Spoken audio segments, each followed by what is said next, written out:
Hello everyone and welcome back to the Cyclocross Social podcast.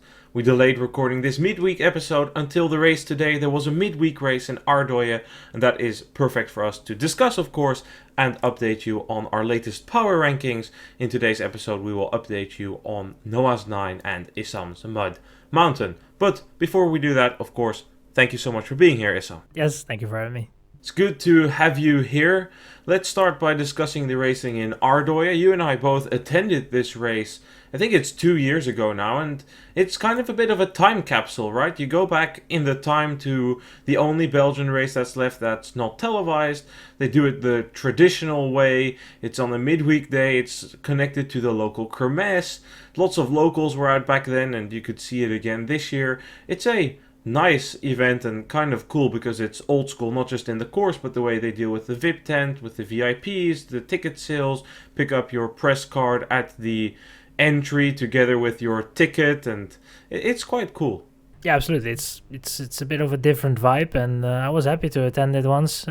We were not able to attend it this year, this edition, but yeah, it is definitely a race that if you have the time to visit it at least once in your lifetime, it's definitely worth one. It's a bit of a just a different vibe compared to the bigger races, and it has indeed somewhat of that retro view that you can have of cyclocross, and it's definitely worth the visit in my opinion as well. Let's talk about the racing then. Issam, when I tell you the number 634, what does that mean? Does it mean anything to you? No, absolutely not, to be honest. I have no idea. It has been 634 days since Lucinda Brandt started a cyclocross race and didn't end up on the podium. Jeez, you with your stats as well. I mean, that is, yeah, that's an incredible stat, to be honest. And it it showed again today, and it is just it's incredible. As an athlete to be able to achieve that, it just shows as well the dedication. It shows the commitment and also just the level where she is acting upon at this point. It's just she's currently so consistent and so able, even on her, even if she has a less of a day, she's still able to be up there with the very best of the world. And I think that is just hats off and quite incredible, and it seems like she was on a roll again today.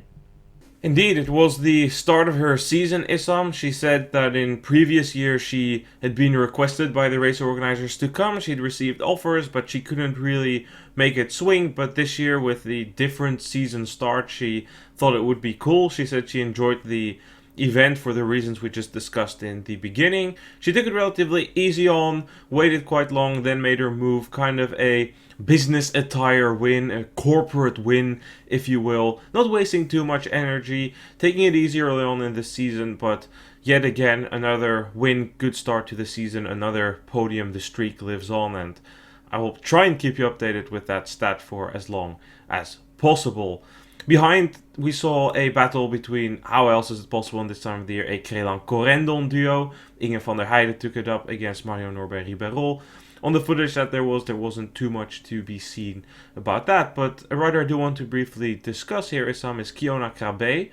She races just like Alicia Frank for the Lotto X Oats team, and I thought a fourth place was surprisingly good. Krabbe this season has had a number of solid results. She stood on the podium in Dippach. I think she did all right early on in those German races. She made the move from Proximus, another team that's kind of been on the decline. I think it's now called Alpha Motorhomes. I don't fully remember, but enough about that. I thought it was an interesting result. It's a faster course, and we know those suit her somewhat more, but I still thought it was an overperformance by her. Yeah, definitely, and worth mentioning. I think it is, if you look at the field, it's obviously it's a bit of a weird race as well because it's midweek and you don't really know how riders entered the race in terms of what were their training blocks and all that, and that makes the race also a bit different in terms of how it is raced by the riders.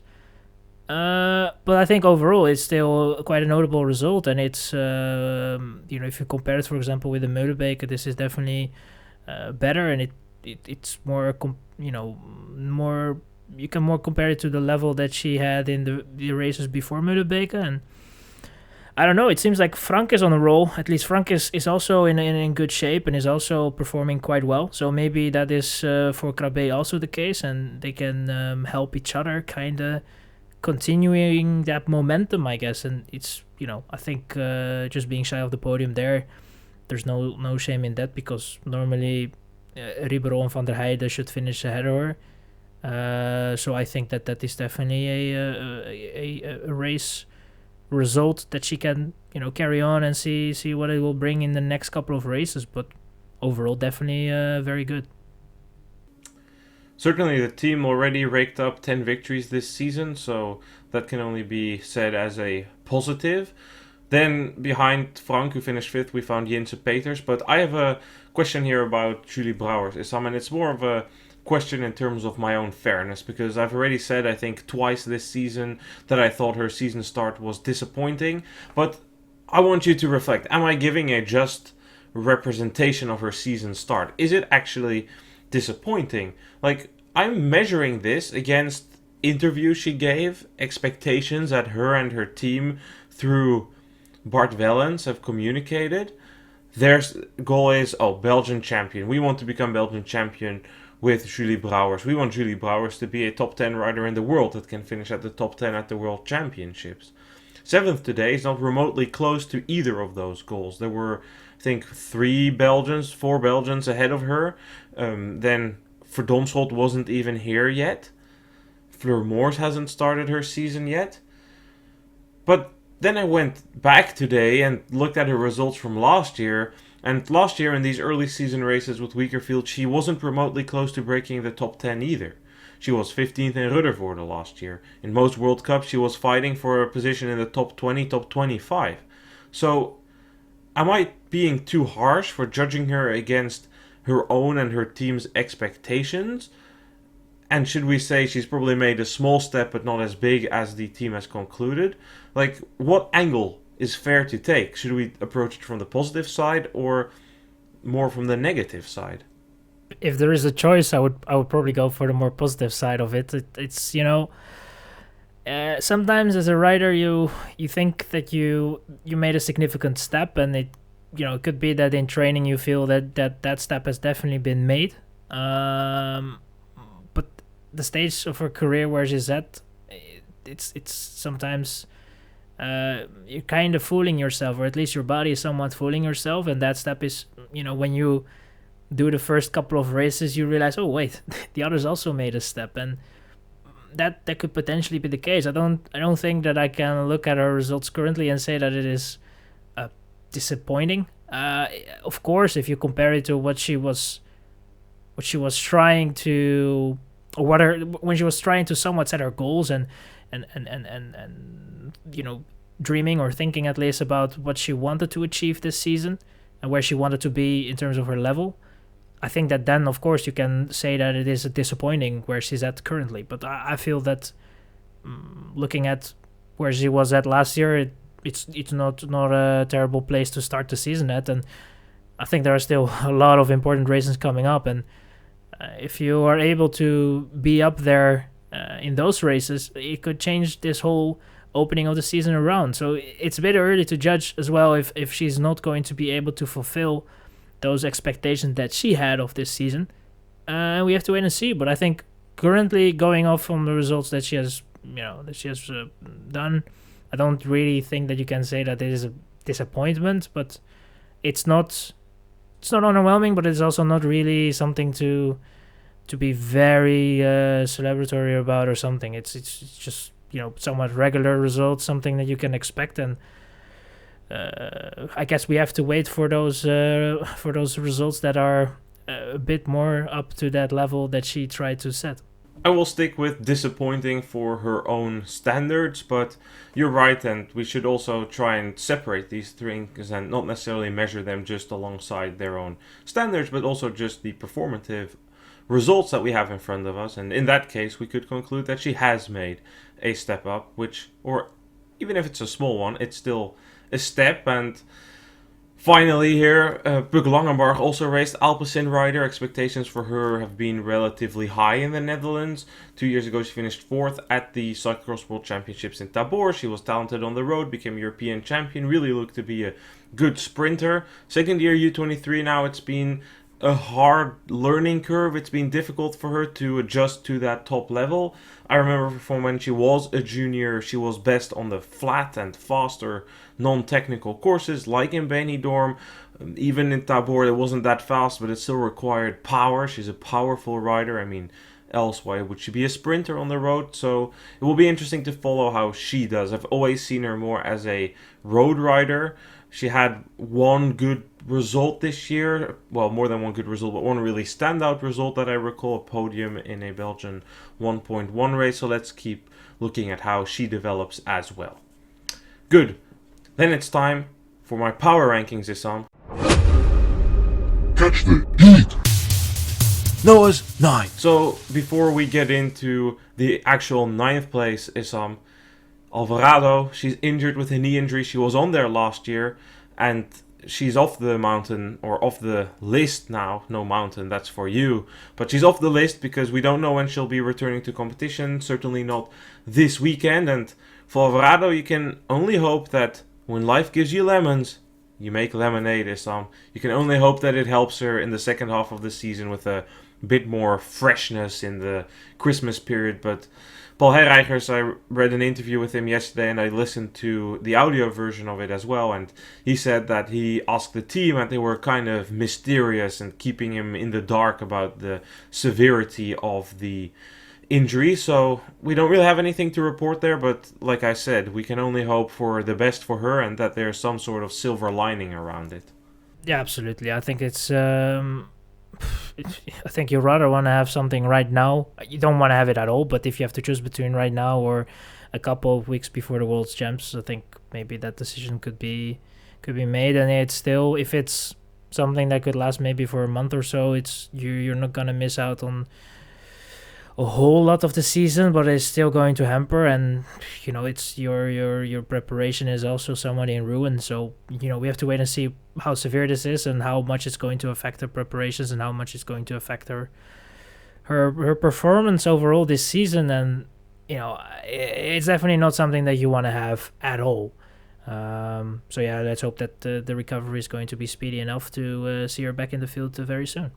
Okay then, let's roll into Noah's 9 corner for good now then.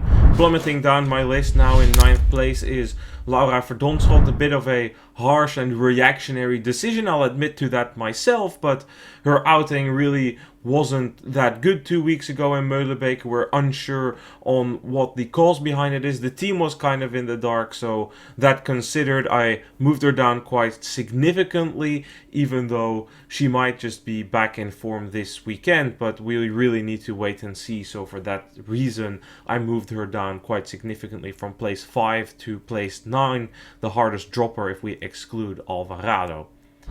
Then in place 8, Alicia Frank. She's still doing really well. We discussed it in the last episode. She took the wins in Sweden. 5th place today is solid considering that travel. So considering her early season form, she's certainly warranted a place on this list. No moving water here on 7th place. It's still Magali Rochette. She, since we did the first episode, won 2 more races in the USCX series. She didn't race last week, so I see no reason to move her up or down, like I said back then. Unless we see a lot more Europeans enter the field, she'll most likely remain in my top 9 until we can see her cross and kind of battle against the Dutch riders. And Manon Bakker this weekend in Ruddervoorde will give us some indication, although it's not perfect. 6th place for today's runner-up in Ardooie, Marion Norbert Ribeirol. She's shown good form this season. Her race in Meulenbeek was solid. She made a stupid mistake, which kind of cost her in terms of result placing. I do think that she is showing a level that is higher than that of Alicia Frank, and that's kind of the head-to-head that I was looking at here. So Ribeirol in 6th place. Coming in at number 5, Aniek van Alphen, the runner-up in Molenbeek, didn't race today. She's normally quite good early in the season, especially these faster courses suit her, considering the fact that she appeared strong, the only one able to follow Van der Heijden in Molenbeek. She's moved up on the list. With that, she's 1 place behind Inge van der Heijden. She's in 4th place on my list. Still, there's not really much to report on her. I've said it early on already. Last year, she certainly proved she was in this place. She was one of the riders pushing behind the established quartet of top riders last year, and this year, with some of them not in action yet, I have her there. And that is just behind Sara Casasola, the Italian. She's won 2 races in Italy. I think she will do quite well. We will see her in action in Essen, where she hopes to repeat last year's 1-2 scenario with Ribeirol, but potentially she wants to be in 1st place. At least that's what I would assume. In 2nd place then, Lucinda Brandt, today's winner. Like we discussed earlier, it's been days and years since she's been off the podium, so normally you would be on the 1st place with that, but who else can I put in 1st place? Coming in here, starting her season in Ruddervoorde, the world champion Issam, Fem van Empel. I have high expectations. She might have given an interview that she says, "Oh, I don't really know where I am," kind of sandbagging, at least that's how it appears to me. I'm racing for fun, and look, I respect the fact that she's racing for fun and trying to reposition herself and kind of re-find the joy in riding, and that's super important. We had an interview, I think it's almost a month ago now, when I was at the Mountain Bike World Championships, the interview with Vida Lopez de San Roman. She too echoed similar words, and for her, look what it's done to her performance. I don't really think that we should be stuck in this old mindset where we talk about the fun being a fixed pie. Like, fun comes at the cost of performance. They can mutually exist. So many people we've spoken to say happy riders perform better. Katie Klaus echoed that in the interview. Raylan Nuss, her former team manager, also said that in a recent interview. So in short, world champion Fem van Empel starting in number 1, Ruddervoorde up this Sunday. I can understand why you put Van Empel first, because it's somewhat, I think we all kind of expect it, you know. It's difficult because it's hard to go off on anything really right now, but we kind of just go off on the performances that we have seen from her last year, and if you go off from that, yeah, it's the easiest decision that you can make somewhat, because normally a Van Empel in good form is going to have the edge on someone like Lucinda Brandt, and I'm just, maybe this is a bit, you know, it's not really about the power ranking, but I'm just going to ask it anyways. How close do you think that is going to be in between a Brandt and Van Empel currently? Is that something you have an idea of, or actually used as well, that idea in the power ranking, or is it just based more on the performances really of Van Empel and somewhat Brandt as well last year? No, I think it will be razor thin, Issam. I think it's going to be a close battle, and I would expect to see more of what we saw last year, some duels between the two of them. So I don't think Van Empel's going to take a walk-away win so early on. We know that she normally needs a bit of time to shake off the rust, if you will. In Beringen last year, that took 2 laps. So Ruddervoorde in that sense is maybe a bit more unforgiving race to start your season on, considering all the corners there. It's just corner, hill, sand, stairs, barriers, sand, corner, stairs. It just keeps following. It's like one of the prime Belgian courses, and I will be attending. I think it will be exciting. It will be my first time at that race, so I guess we will just see what comes out. But I expect a close duel. In this early season, also on the flatter, not that muddy courses, probably like last year, we'll see a rider like Casasola, Van der Heijden be able to hang for a while. But if you were to ask me, Van Empel and Brandt are now still a cut above a rider like Casasola. Ribeirol 6th, I think, if I heard it correctly. Is that looking at Ardooie also? Did you take that into account as well? Because I think if you look at Ribeirol so far, she has been very close to a top 5. I would say that maybe, does she need to do a little bit more before you think about moving her up a little bit, or is that somewhat the place that you think she will stick around for a while till some things changes again in the ranking?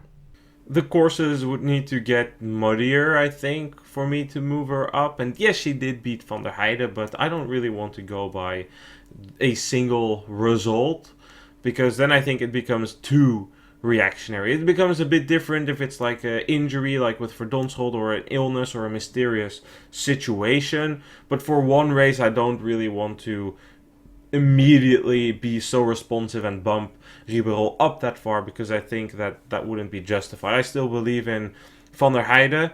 She was quite close. I did consider moving her up over Van Alpha, but then Van Alpha didn't race today. So again, the sample size is quite small. I think a final consideration I actually had was about the bottom places. I was thinking about putting Bentveld in. I do think that is a rider that will appear on this list next week, but I thought it was too difficult for me to do that off a single French race without having a reference. We have to wait and see with a little more racing how it's going to pan out, I think, but it is I think a solid list. There's not much I can discuss with you more on it, to be honest, or at least I want to disagree with.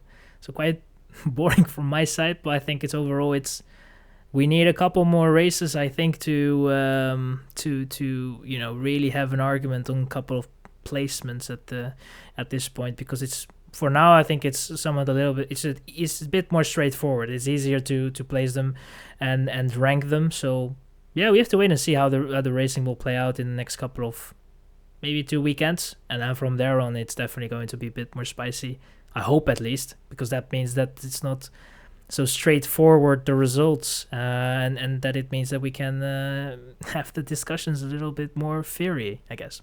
If you don't have anything to disagree with, I suggest we move on to the men's race, Issam. That was closed for a very long time until the penultimate lap. Then Michael van Toerenhout attacked. Toon Aerts was the only one able to follow. The race came down to a sprint Ardooie, with Aerts taking the win ahead of Michael van Toerenhout. Joran Wiesure clinched third, just ahead of Felipe Orts. I have immediately a question about Toon Aerts, and I know we're going to head to your power rankings soon, but Toon Aerts, the way that he's being kind of presented in the media right now. In the Belgian media, there's kind of this new version of Toon Aerts, new Elan Toon Aerts, because he's been on Lotto on the road and it might make him a bit stronger. They're quite keen to keep him even in the merger project. But this is what I'm thinking here, Issam. Is there a new version of Toon Aerts? Or is this kind of new bags, old wine? Is the racing style of Toon Aerts in cyclocross is what has been his vulnerability, his Achilles heel, namely making tactical and technical errors deep into races? Think about that race, which was a sprint Ardooie in Niel against Iserby 2021, I'm going to say. The sandpit there. Think about Dublin last year. Think about Namur last year. Think about the Besançon duel. Think about some battles in 2019, like at the World Championships, last lap. He's in the duel for the silver medal, but he messes up on this shoot up camber. Like, this has been his backbone, like the problem for him. This has been his weak spot for his entire career. He's 32 now. So, the Dutch saying new bags, old wine, does that apply? New Elan Toon Aerts, but in reality it's the same rider? Or do you think that there's really been some sort of magnificent shift so late in his career? Maybe a bit too premature to already have conclusions on that, but I think that it would be within the lines of expectations that this is just I think Toon Aerts kind of reaching that level again that he had in him, I guess, which is, to be honest, is already a quite an achievement, because it's difficult to to be off the bike somewhat and have that off. You can talk about the reasons of that, but let's not dive into that, to be honest. But if you then come back again into the field and you have to race again with the very best, it's difficult then to reach that level again that you had somewhat. And I think that is somewhat the case right now, and maybe the expectations were a bit tempered of Toon Aerts. People were not really expecting him in the beginning, especially that he was immediately just going to show up and be back on that level. I think that's now the case, and those the habits somewhat of choking a little bit, or at least having certain moments in which he just throws away a good result or a better result, that that is just something that we have to put to the test, and in the next couple of races it will be shown, and we might be talking about it, or you might be saying, look, he is a changed man. It's actually the case. He's now someone that can actually bring home a victory in a final with the tactics and with with keeping his head down and calm and collected and make it happen. I think that it has to be put to the test. But there is definitely one thing that I would like to say is it definitely is showing that Toon Aerts currently is in a very good form.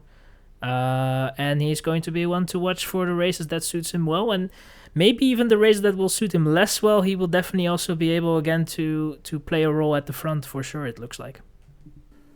I agree with the overall assessment that we're not magically going to see a new version of Toon Aerts.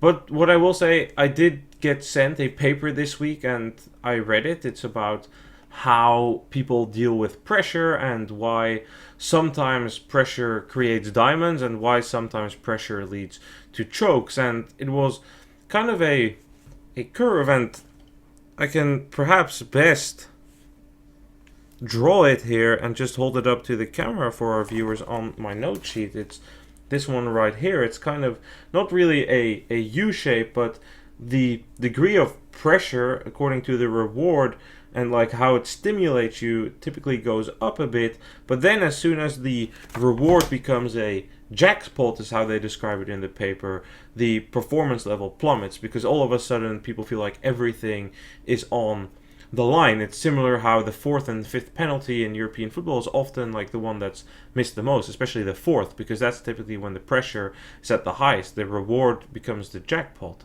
So that was an interesting read, and I immediately had to think about Toon Aerts, because the notion of this paper was that for people to succeed under the highest amount of pressure, the curve needs to move rightwards so that the feeling of jackpot kind of feels like a regular thing. And they kind of speculated that sometimes getting this like win, the first win, kind of devaluates the getting a win, so you don't make as many mistakes anymore because you've already had it, you've experienced it. It doesn't become like a jackpot anymore, and how exposure to these situations therefore makes you better.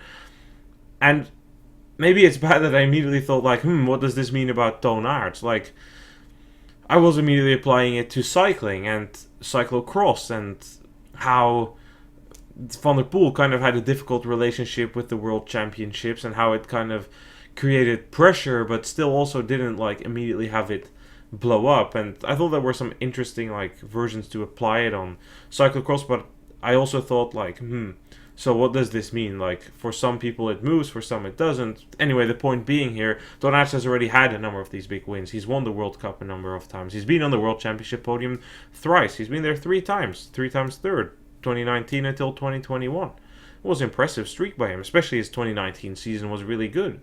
So, not that this paper is the only thing that explains it, but I guess I'm just trying to put it in perspective. At a later age, it's hard to get rid of these fallacies, and for Aerts it's been a very prominent one, but we've seen stranger things, so let's see how that goes. I think, Issam, I'm going to give the floor to you now so we can just take a look at your Mud Mountain, because we'll cover most of the riders in the top 10 through that in a more interesting way. Issam's Mud Mountain.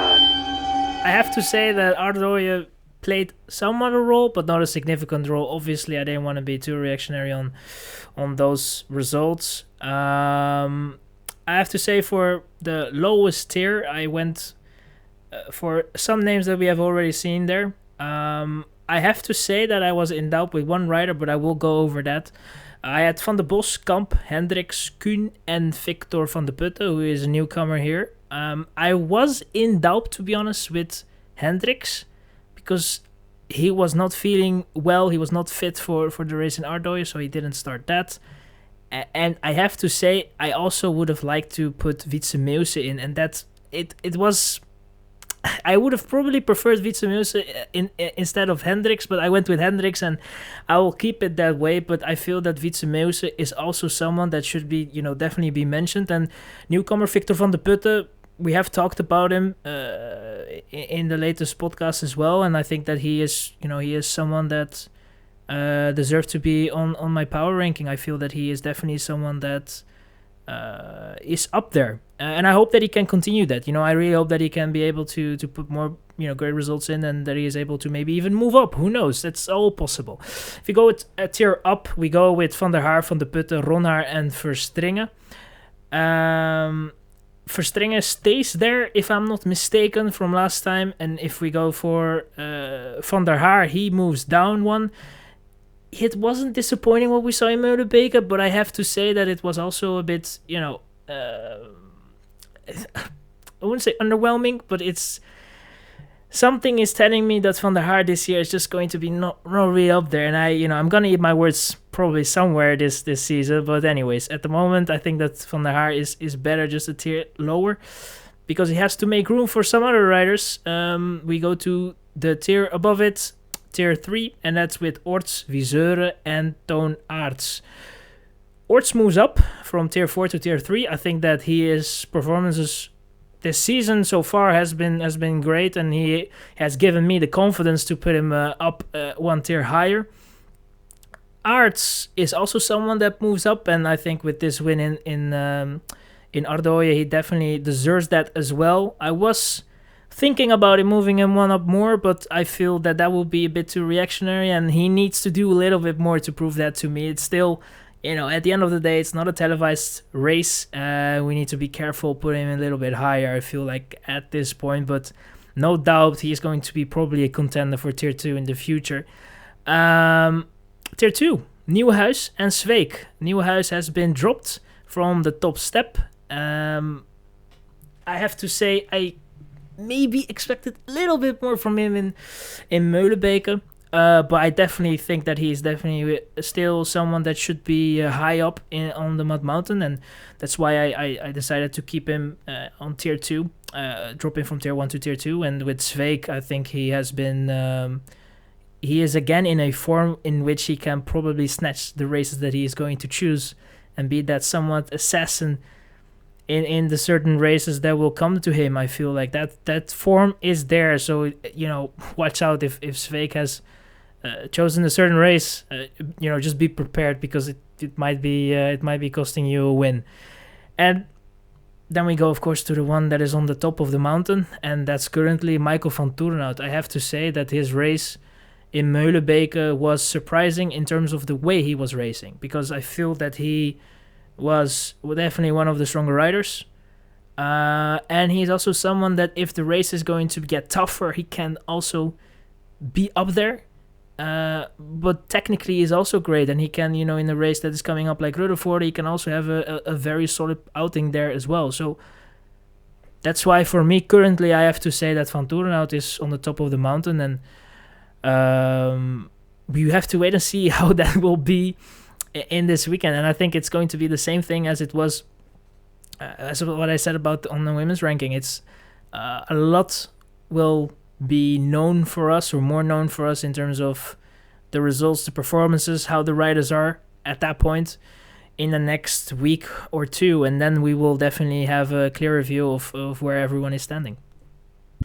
Certainly. I think just for the administration, Wietse Meeuwse goes off the mountain. He's on the bubble. But before we can kind of discuss a few other riders who, in your opinion, are on the bubble, Michael van Toerenhout on one. I don't say I fully disagree with this, but there's also something in my mind which kind of says it's wrong that Michael van Toerenhout is at the top, and it's not just his kit which makes him look like the World Cup leaders jersey. I fully get why you have him there. He's super consistent and he will perform in most of the races, but just the thing with Michael van Toerenhout is that he's not a in-and-out winner. The last couple of years he's certainly increased his return in terms of wins, and I get that. I get again why he's there, just it kind of also creates this mindfuck in my head, because why is Michael van Toerenhout on the top? I don't think he's the real winner. But then again, if you are going to put winners up there, odds are very likely that until Thibaut Nys starts his season, even when Thibaut Nys starts his season, it's going to be a quick rotation of just the winner of the last race. So I understand why you do it, but I hope you can also see why it's kind of odd in a way. I can see your point, but I think that the way I'm looking at it somewhat is, let's say you're going to have every race you're gonna get points, and at the end of it, I think that if you look at who has the most points, and you have different type of races, I think that Van Toornhout would be on top currently. He's the world number one for a reason. Eh? He leads that, the UCI exactly, ranking. and I think that consistency currently is giving me somewhat the confidence to put him there on top. I definitely understand that there are going to be races that other riders could be better. You know, especially if we look, for example, at Meulenbeke, Sveek was very good, and the way he was racing there on the last lap, arguably you could say that he was the stronger rider. But it's just Sveek is going to have one of those races again in which he's going to be 7th, 8th, or 14th, and I don't want to take that risk. See you tomorrow, race of Laurens Sveek. Yeah, I mean you're being generous by saying he's going to be 7th or 8th. I mean, I was thinking more 27th or 26th, like something like 26th, 27th is kind of where we see him most of the time. He just takes the off day, waves to the spectators. So no, I mean, again, I get your point, and the point about consistency is super valid. And like again, if you put anybody else up there, I can see like reasons to argue against it. But no, I get that. Second tier to me with Nieuwhuis and Zweek seems fine. Viseur, I know you've mentioned it a bit more, like, okay, he won in Meulenbeke, but it was a more tactical thing. He was good today, but didn't take the win. He needs to show a bit more, something you mentioned before. But let's talk a bit about Felipe Orts again. I mean, just now I made this point about Aerts, that he doesn't like suddenly become a different type of rider. I think it still stands, but for Orts you can see that he still is improving, apparently so, a lot early on in this season, and I think today the 4th place was encouraging on top of his good performance in Meulenbeke. The question to you kind of is Felipe Orts going to win a televised TV cross this year? I think that could be the case, yeah. I mean, the way he was racing in Meulenbeke, he was one of the few riders that was actually able to put every rider in a position of suffering, you know. Even Van Toornhout was looking very strong up until that point, and with that attack of Orts, that attack just, it's going to stick with me for at least a week. I think that was definitely a very strong moment, and again with Ardooie today, he shows that if he has the legs, he's going to be able to somewhat stick around there, and that's going to be interesting to follow if he's going to make even a bigger step this year. And I have to say, before the start of the season, I was hesitant on that, because I thought that is definitely one of the riders where it could be the case that this season is just going to be a bit more disappointing than last season, because of what he did last season was actually at some point was extraordinary. If you look at what he once was and what he became that season. So then, of course, the expectations are going to be high, and that means obviously that is going to be also difficult to meet that this season. But I have to say that if you look at it right now, it's looking like Orts, at least for me at this point, is matching it, and he is doing quite well. So I feel for now he deserves it, at least for now, to be there in on the tier 3. And I think for sure there are going to be discussion. There are going to be people that say, Orts doesn't, you could easily put him in tier 4, and I have to agree. But I think that on a good day, Orts is definitely someone that could be up there, and I just hope that he, maybe there's some bias with it as well, but I just hope that he does well and he finds his flow and is going to be able to score a lot of good results this season. There can also be moments that Felipe Orts needs to be considered as an actual rider that should be in the top 3 or top 4. I mean, last year he had that moment in the season. His stint from mid-November until, well, kind of from even the beginning of November, like silver at the European Championships. I still missed you a lot that weekend. Every time I mention it, I just think, I love Patrick, like waking up at 3 a.m. to watch cross and doing that, but sometimes just need to think back about how bad timing that absence was with the Koppenberg cross and everything. But no, back to the point, like his stretch back then, second at the European Championships, the win in Rukve, he then was up there in Dublin taking the podium. That was kind of the end of that form stint, but in between he had Neil where he was also second. He he was like up there a number of times. I think in Hamme or another X2O race at that point of the season, probably has to be Hamme. It's the only one that's there. He was on the podium. Like, he had a true moment in the season in which he was consistently worthy of a top 3 spot. So I don't really disagree with him being in tier 3, and like, that has historically been his best part of the season. I think for Orts the question is, how does he crack the code to also being in such good form come the World Championships? How can he prolong that period of good form? And the more technical the course is, the better it is for Orts. So then, moving on, I think I don't really have any comments on tier 4. Tier 5, I also don't really have that much to disagree with. We discussed Niels van der Putten the other time. Then the riders on the bubble. You already mentioned Wietse Meeuwse. I assume Cameron Mason is also on the bubble after a 6th place today. Do you have any other riders in contention? Yeah, Cameron Mason for sure is also someone that I need a little bit more consistency from him before I put him on. But I think that he was definitely someone that I was thinking of putting on the ranking as well. And then I circle someone back to someone like Gerben Kuipers, in which I think is proving me more right than wrong of not putting him on, to be honest, at this point. But he's definitely also a rider that you have to keep in mind and watch very closely, because I think that if he's going to find his rhythm, and if he's going to be able to improve on what his results are currently, because they are underwhelming, I feel that he is also going to be a contender for the ranking and being up there at tier 4, tier 5. It will depend on how this form is going to be and how good he will be, but he's also one to watch in my opinion, but currently not as bad as Mason and Wietse Meeuwse are. I think those two, Mason with Ardooie, again, midweek race, but still I think that was promising.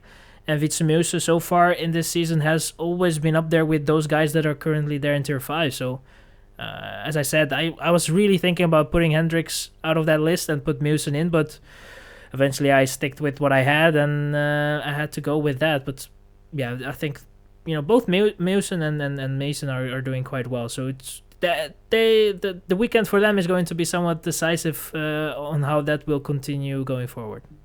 Well, that wraps it up, I think, then, Issam. You leave us with that cliffhanger for this upcoming weekend. Essen on Saturday and then Ruddervoorde on Sunday. 2 podcasts coming up. Thank you so much for your time and your power rankings, the Issam's Mud Mountain. Yeah, no worries. And thank you for having me. And I'm looking forward to that double weekend. It's going to be interesting again to see Cyclocross on my screen for both the Saturday and the Sunday. Saturday's race is not that packed in terms of start list, but we will still cover it in a podcast because this early on in the season we are not nearly wrecked enough to take a undeserved rest day. So we will be back with a podcast on Saturday about Essen, and then Sunday you can expect to hear more from us in Ruddervoorde. Thanks everyone for listening. You can also watch to this podcast. We have videos available on our Substack and YouTube. There you can see the visuals of the Mud Mountain as well. Thanks everyone for listening. Have a great weekend and see you guys soon. Goodbye.